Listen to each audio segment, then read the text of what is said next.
Hello बच्चों, चलिए प्रश्न को पढ़ते हैं। एजर्शन ए, गर्भावस्था के अंत में यूटेरस के निरंतर संकुचन से शिशु बाहर आता है। रीजन आर, यूटेराइन संकुचन और ऑक्सीटोसिन के बीच प्रेरक रिफ्लेक्स के परिणाम स्वरूप संकुचन कम होते हैं। दिए गए प्रश्न के 4-5 विकल्प हैं यहाँ पे। ए, both A and R are true and R is the correct explanation of A. B, both A and R are true but R is not the correct explanation of A. C, A is true but R is false. D, A is false but R is true. E, both A and R are false. तो यहाँ पे ये गलत है, शिशु। तो यहाँ पे जो 4 विकल्प दिए हैं हम उनको अगर एक एक करके देखेंगे तो पहला मतलब बोला जा रहा है अगर ए और आर दोनों सही हैं और आर सही तरीके से व्याख्या कर रहा है ए की। बी में बोला गया है यदि ए और आर दोनों सही हैं और जो आर है वो सही तरीके से व्याख्या नहीं कर रहा है ए की। सी होगा यदि ए सही है पर आर गलत है। डी होगा अगर ए गलत है पर आर सही है। डी होगा और अगर ई होगा अंतिम जो विकल्प है अगर ए और आर दोनों गलत हैं।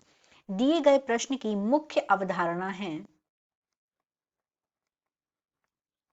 मुख्य अवधारणा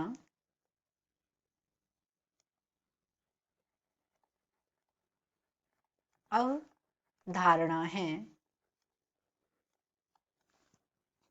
प्रसव।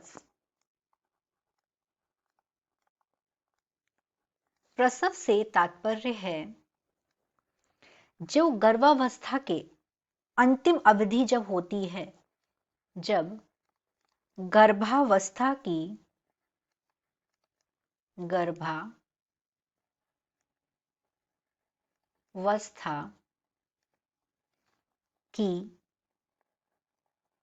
अंतिम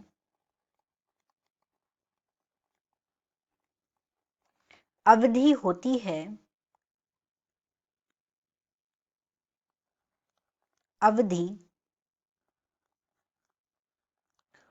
उस दौरान जो शिशु है, गर्भावस्था की अंतिम अवधि के दौरान शिशु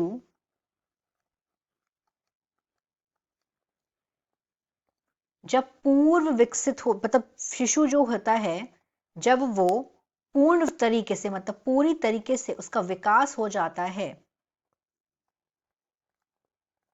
पूर्ण विकसित जब शिशु हो जाता है तो इस दौरान क्या होता है,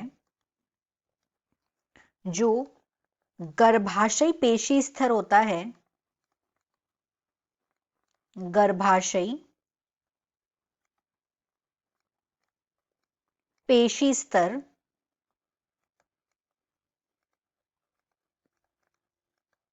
यहां पे होता है तीव्र संकुचन। तीव्र संकुचन होता है। और ये जो तीव्र संकुचन है ये किसकी वजह से होता है? ये तीव्र संकुचन की वजह है ऑक्सीटोसिन हार्मोन।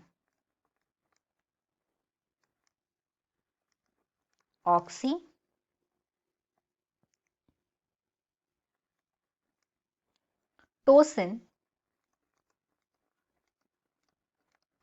हार्मोन, इसकी वजह से तीव्र संकुचन होता है।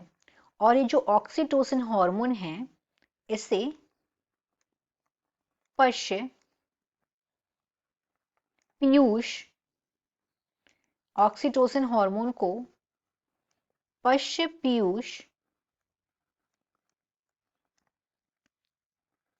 ग्रंथि इसको स्रावित करती है। और होता क्या है, तंत्रिका तंत्र की मदद से जो संकुचन है वो और तीव्र गति से होता है और परिणाम स्वरूप प्रसव हो जाता है। क्योंकि तीव्र संकुचन होता है, प्रसव हो जाता है।